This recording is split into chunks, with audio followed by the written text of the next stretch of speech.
In the Hand of Dante originalmente sería estelarizada por Johnny Depp desde 2008, cuando su compañía productora adquirió los derechos de la novela del mismo nombre, escrita en 2002 por el estadounidense Nick Tosches, quien se pone a sí mismo de protagonista, para criticar la industria editorial y el uso del lenguaje rimbombante.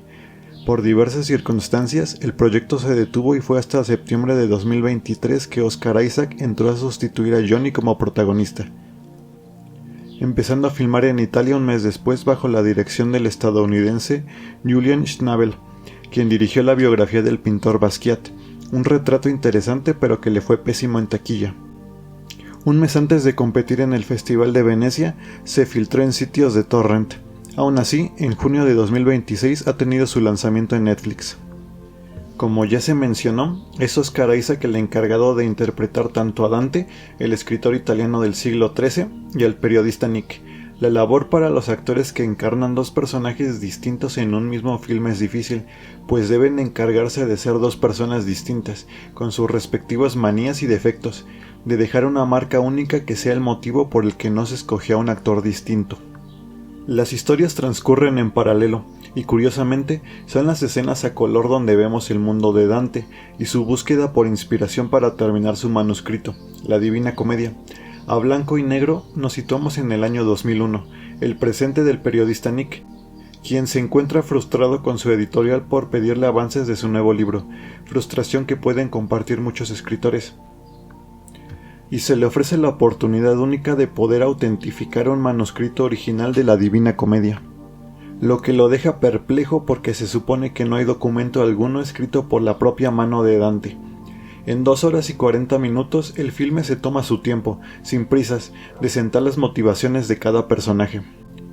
Para Dante, conocer a su eterna musa, Beatriz, una joven que conoció de niño y lo cautivó, pero con quien no cruzó palabra alguna, y ahora busca las palabras más rimbombantes que sean un homenaje o un intento de alcanzar la belleza de Beatriz. Para Nick es una vida agobiante que ha perdido su encanto, estando en búsqueda de adrenalina, algo que lo saque del tedio de su mundaneidad cotidiana. Otros personajes del cast repiten papeles del pasado y presente, tales como Gal Gadot, quien es Gemma, la esposa de Dante, y Giulietta, secretaria que está ayudando a Nick con el manuscrito. Gerard Butler es el Papa Bonifacio VIII, enemigo personal de Dante, y el mafioso Louis, excéntrico, salvaje y poco letrado.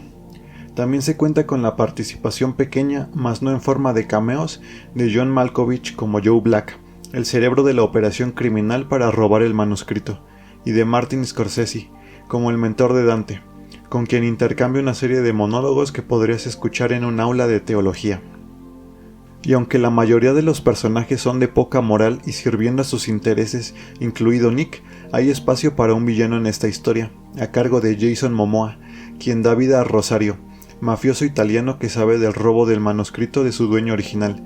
Él es quien irá uniendo las pistas que conecten eventualmente a Nick y su equipo. A diferencia del libro, en esta película no se enfatiza mucho la crítica a la industria editorial, y se deja el peso del subtexto en diálogos teológicos, los que sostiene Dante con su mentor.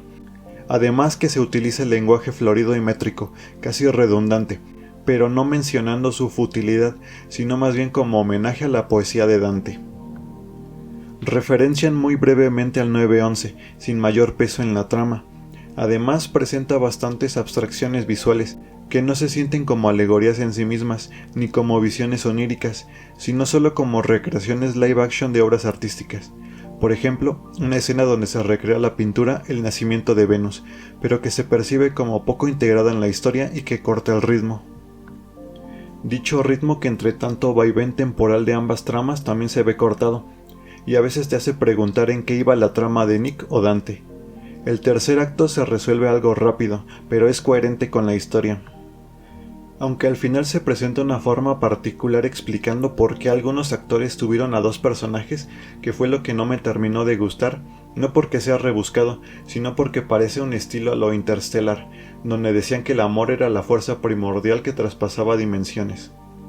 Tampoco me gustó la aproximación de Gerard Butler como Louis, pues aunque tenía que llevar algún extremo a su personaje, y que ahora actúa de villano cuando normalmente lo castean como héroe, aquí termina pareciendo más una parodia que se vería en Saturday Night Live sobre italianos criminales. Hasta parece que a quien querían castear era Joe Pesci de joven. Finalmente, puedo decir que no fue de mi agrado este filme, tanto por los cortes en las diferentes líneas de tiempo que te hacían olvidar en qué se había quedado Dante y Nick para ir recordando y después volver al siguiente personaje, como por el final y la forma en que fue resuelto, haciéndola merecedora de 2 estrellas y media en Letterboxd.